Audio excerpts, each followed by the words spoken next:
Hello students, आज आपण दुसऱ्या लेसनला सुरुवात करणार आहोत.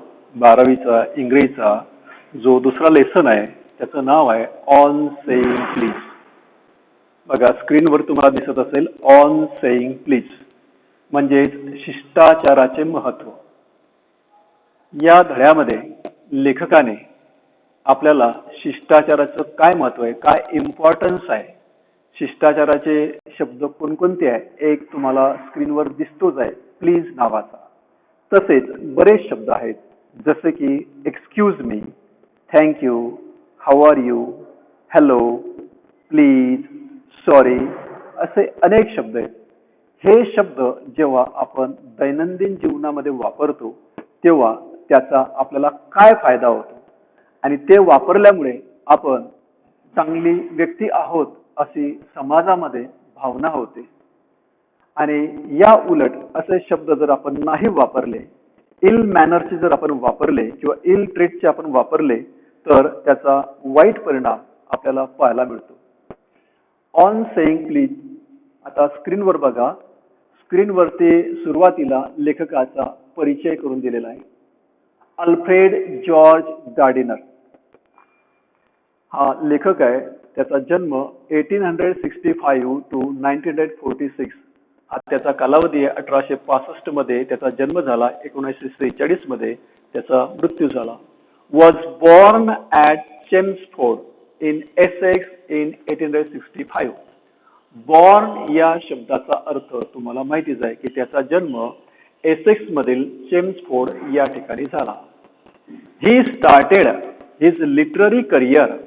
लिटररी म्हणजेच वाङ्मयीन. विद्यार्थी मित्रांनो, लिटररी म्हणजेच वाङ्मयीन. Career Jeevan as a journalist. Journalist म्हणजेच पत्रकार. जर्नलिस्ट या लेखकाने त्याच्या जीवनाला सुरुवात केली काय म्हणून, तर पत्रकार म्हणून सुरुवात केली. ॲट द एज ऑफ 37 वयाच्या 37व्या वर्षी he was appointed editor of the Daily news. Appointed म्हणजे नियुक्त करणे. अपॉइंटेड. एडिटर म्हणजे संपादक. Editor. He was appointed editor of the Daily news. बघा विद्यार्थी मित्रांनो, हा पत्रकार होता. पत्रकार झाल्यानंतर वयाच्या 37व्या वर्षी एका पेपराचा संपादक म्हणून त्याची नेमणूक झाली. आणि पेपराचं नाव पुढे स्क्रीनवर बघा, ऑफ द डेली न्यूज. जसं आपल्याकडे दिव्य मराठी, लोकमत असे पेपर आहेत, तसेच त्या ठिकाणी डेली न्यूज ही जो न्यूजपेपर लंडन मधला आहे त्या ठिकाणी त्याची संपादक म्हणून नेमणूक झाली. Under the pseudonym. बघा सुडोनिमचा ब्रॅकेटमध्ये परत एक अर्थ दिलेला आहे. Pen name. पेन नेम म्हणजे टोपण नाव. टोपण नाव. आणि संपादक म्हणून त्याने टोपण नाव वापरलं.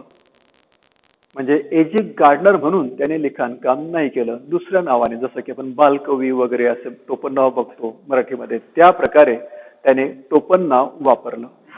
Alpha of the Plough. He made regular contributions to the Daily News. म्हणजे अल्फा ऑफ द प्लाव ने त्याने काय केलं तर सुडोनिम वापरलं. He made regular contributions to the Daily News. कॉन्ट्रीब्युशन्सचे वेगवेगळे अर्थ होतात. देणगी असा पण अर्थ होतो, योगदान असा अर्थ होतो. He made regular contributions to the Daily News. आणि तो ज्या पेपराचा संपादक होता डेली न्यूजचा त्याला त्याने भरीव असं योगदान दिलं. The Manchester Evening News etcetera. His essays are uniformly elegant. Essays म्हणजे निबंध. त्याने लिहिलेले लेख म्हणूया, निबंध म्हणूया, आर युनिफॉर्मली इलेगंट. इलेगंट म्हणजे सुंदर, छान, इलेगंट. त्याने जे काही एसेज लिहिलेले आहेत ते खूप छान आहे. युनिफॉर्मली. युनिफॉर्मली म्हणजे एकत्रितरित्या म्हणूया. इलेगंट छान, सुंदर, ग्रेसफुल भव्य, अँड ह्युमरस विनोदी. ह्युमरस पुढचा शब्द दिसतो बघा, ह्युमरस. त्याने जे काही एसेज लिहिले, जे काही समजा त्याने लेसन्स लिहिले असं म्हणूया आपण, जसं आता आपल्यासमोर एक एसेज म्हणूया आपण ऑन सेईंग प्लीज नावाचा, ते त्याने जे काही लिखाणकाम केलं ते सुंदर, भव्य आणि विनोदी पद्धतीने लोकांना समजेल अशा पद्धतीने त्याने ते केलं. The pillars of society, pebbles on the shore, many furrows and leaves in the wind are some of his best known writings. बघा, अवतरण चिन्हामध्ये तुम्हाला जवळजवळ त्याचे 3-4 एसेंची नावं दिलेली आहे.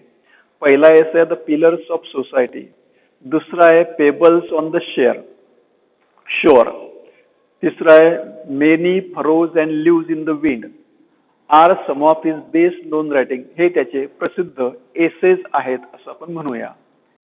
हिज युनिकनेस बघा, युनिकनेसचा अर्थ अद्वितीय, युनिकनेस अद्वितीय. His uniqueness lies in his ability, क्षमता, अबिलिटी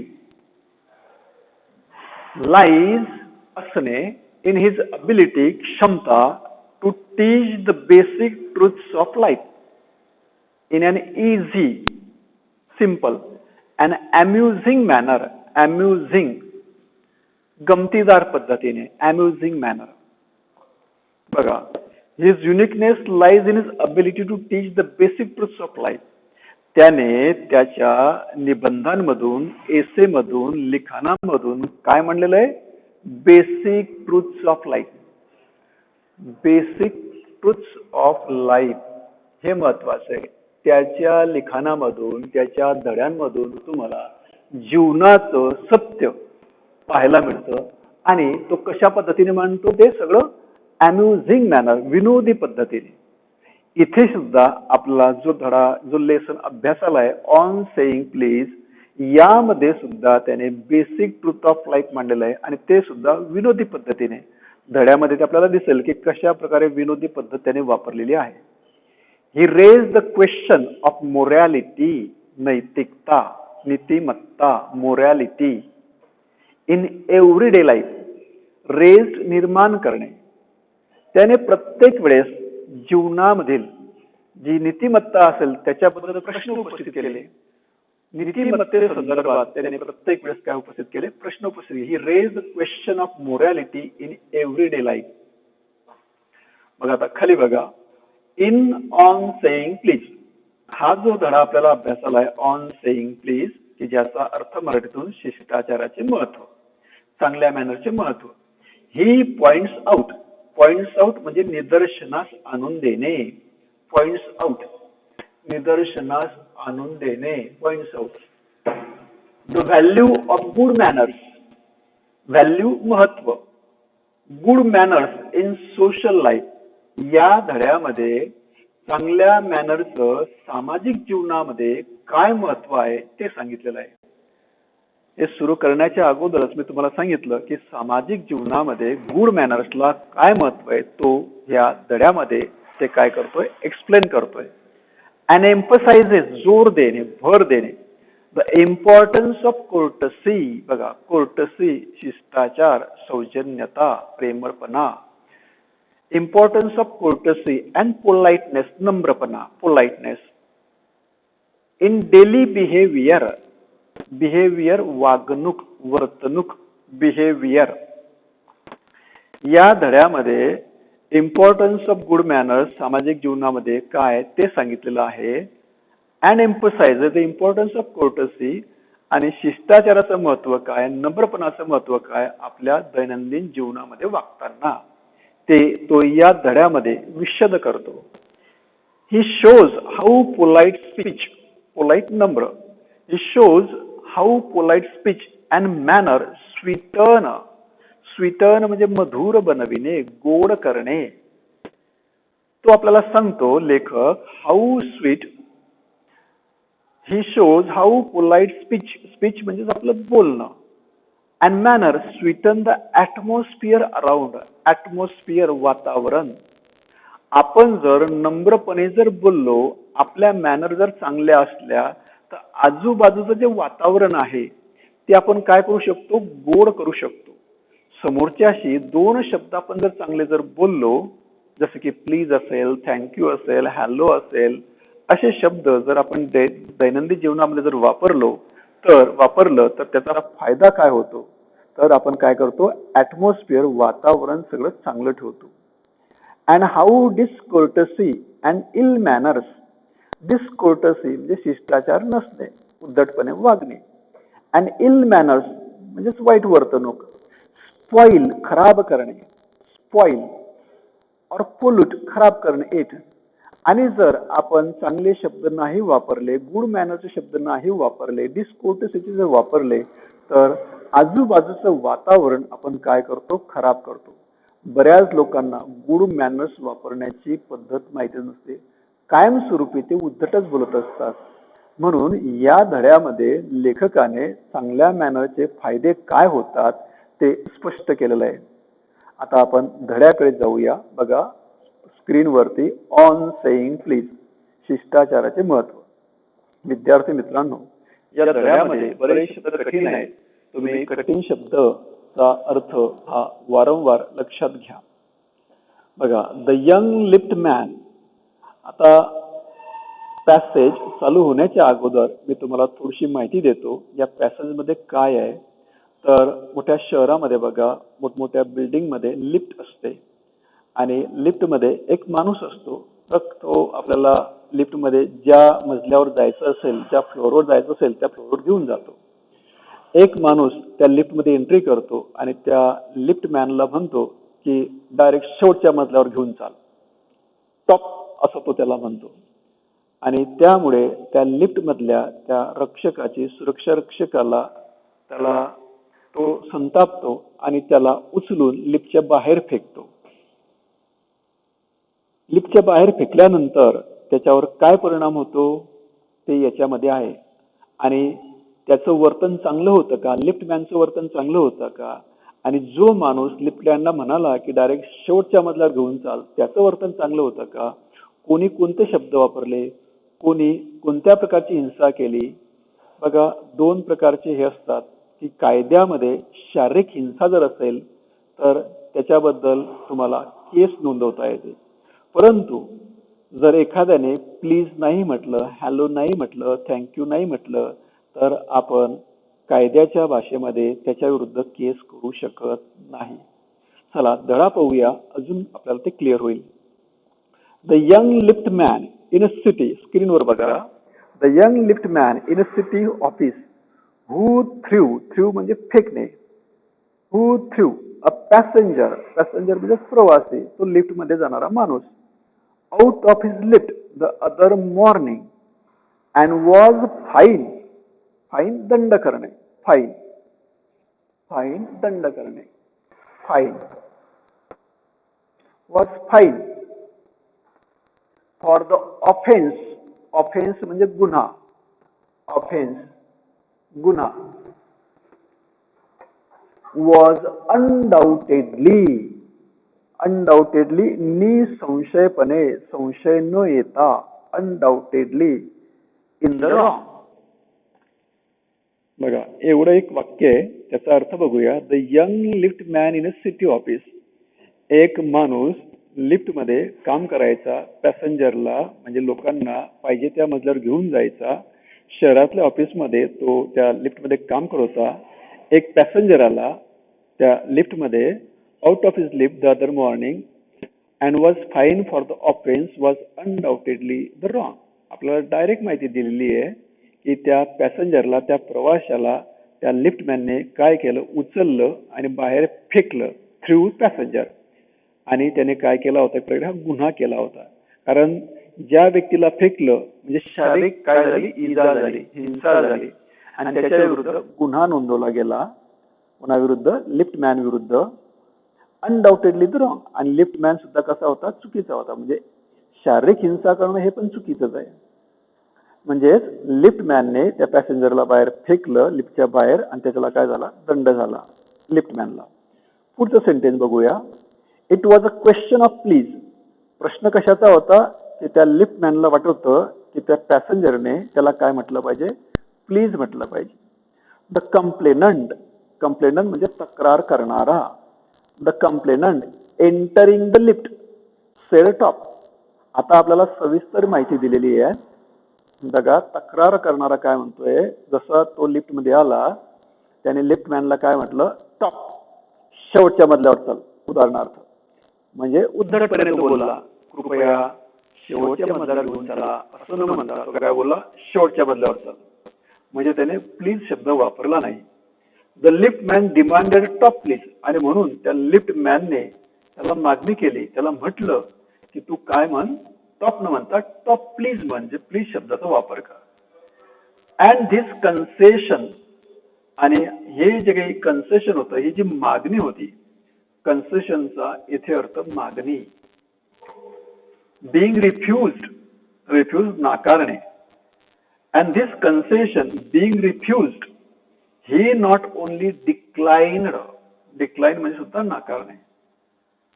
टू कंप्लाय, जुळवून घेणे, कंप्लाय, कंप्लाय जुळवून घेणे. With the instruction,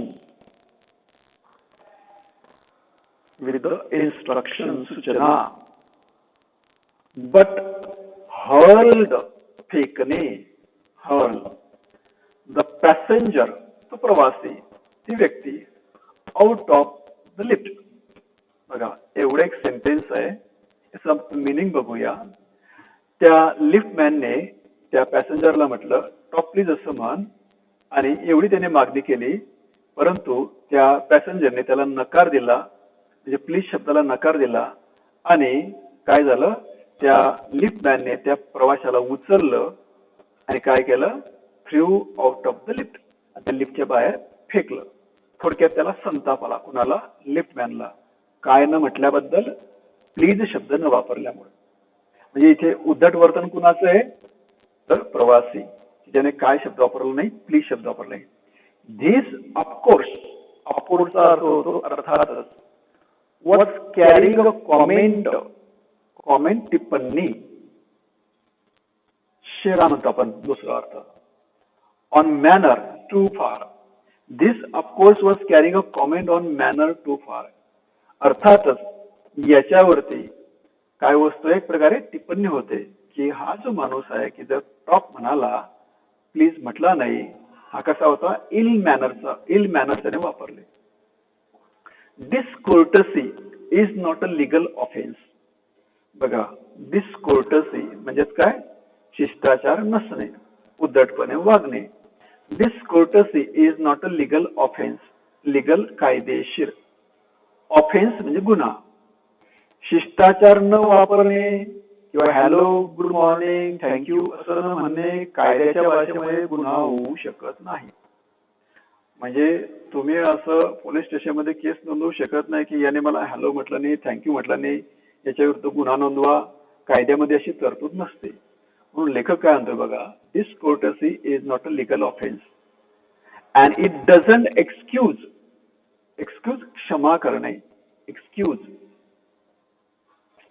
assault and battery. बघा, स्क्रीनवरती डाव्या बाजूला असॉल्ट अँड बॅटरीचा अर्थ दिलेला आहे. बघा, अन अटॅक दिसतंय, मराठीत त्याचा अर्थ घेऊया, प्राणघातक हल्ला आणि हिंसाचार.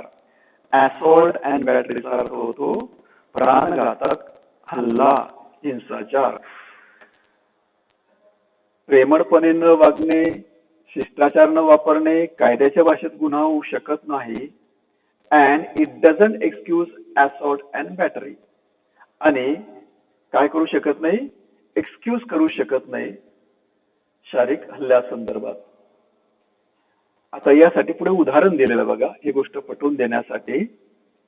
इफ बर्गलर, बर्गलर म्हणजे दरोडेखोर, बर्गलर, बर्गलर दरोडेखोर.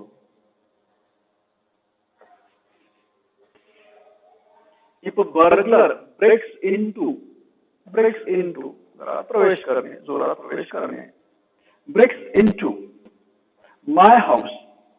जर एखाद्या दरोडेखोराने, चोराने जर माझ्या घरामध्ये जर प्रवेश केला, if burglar breaks into my house and I knock him down, आणि माझ्या घरात आल्यानंतर जर मी त्याला नॉक केलं, जर त्याला ठोसा मारला, नॉक म्हणजे ठोसा मारणे, आय नॉक हिम डाऊन, जर त्याला जोरात ठोसा मारला, तर बघा पुढचं वाक्य आहे, द लॉ विल ऍक्विट मी. ऍक्विट म्हणजे निर्दोष मुक्तता करणे. ऍक्विट ऍक्विट निर्दोष मुक्तता करणे. ऍक्विट.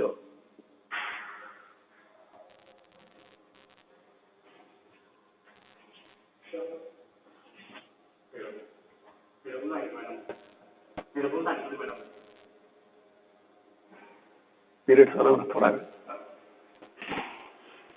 द लॉ विल ऍक्विट मी. जर दरोडेखोर चोर माझ्या घरात शिरला आणि जर मी त्याला ठोसा मारला आणि जर कोर्टमध्ये जर दरोडेखोर गेला समजा आणि त्याने जर सांगितलं, तर कायदा मला काय करेल, निर्दोष मुक्त करेल. का? अँड बघा पुढचं वाक्य बघा, अँड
बघा विद्यार्थी मित्रांनो, आपण आलो बघा, acquit me. The law will acquit me and if I am physically assaulted. Physically assaulted, शारीरिक हल्ला. Physically assaulted. फिजिकली असॉल्टेड, शारीरिक हल्ला. जर चोराने माझ्या घरात प्रवेश केला आणि मी जर त्याला मारलं, तर कायदा मला निर्दोष मुक्त करेल. And if I am physically assaulted, आणि जर माझ्यावर शारीरिक हल्ला झालेला असेल, it will permit me to retaliate. Retaliate जशास तसे करणे, ठोसा मारणे. Retaliate with reasonable violence. Reasonable योग्य प्रमाणात, व्हायलन्स हिंसा. म्हणजे समजा चोर घरात शिरला, त्याने जर मला ठोसा मारला आणि मी सुद्धा त्याला मारलं, तर कायदा मला काय करतोय, परमिट करतोय, परमिशन करतोय की स्वरक्षणासाठी तू त्याच्यावर काय केला, हल्ला केला, आणि म्हणून कायद्याच्या दृष्टिकोनातून मी निर्दोष मुक्त होऊ शकतो. It does this because the burglar and my assailant. It does this because the burglar, दरोडेखोर चोर, अँड माय असलंट, हल्ला करणारा, have broken quite definite commands of the law. कारण त्या दोघांनी, म्हणजे चोर आणि ज्याच्या घरात शिरलाय, या दोघांनी काय केलंय, have broken quite definite commands of the law. त्यांनी कायद्याच्या काही गोष्टी काय केलेल्या आहे, मोडलेले आहे, नियम तोडलेले आहे. बट नो लिगल सिस्टीम कुड अटेम्प्ट टू लेजिस्लेट. लेजिस्लेट बघा, लेजिस्लेटचा अर्थ दिलेला आहे डाव्या बाजूला, कायदेशीर कारवाई करणे. लेजिस्लेट. परंतु कोणतीही अशी कायदेशीर कारवाई केली जाऊ शकत नाही. Legislate against bad manners.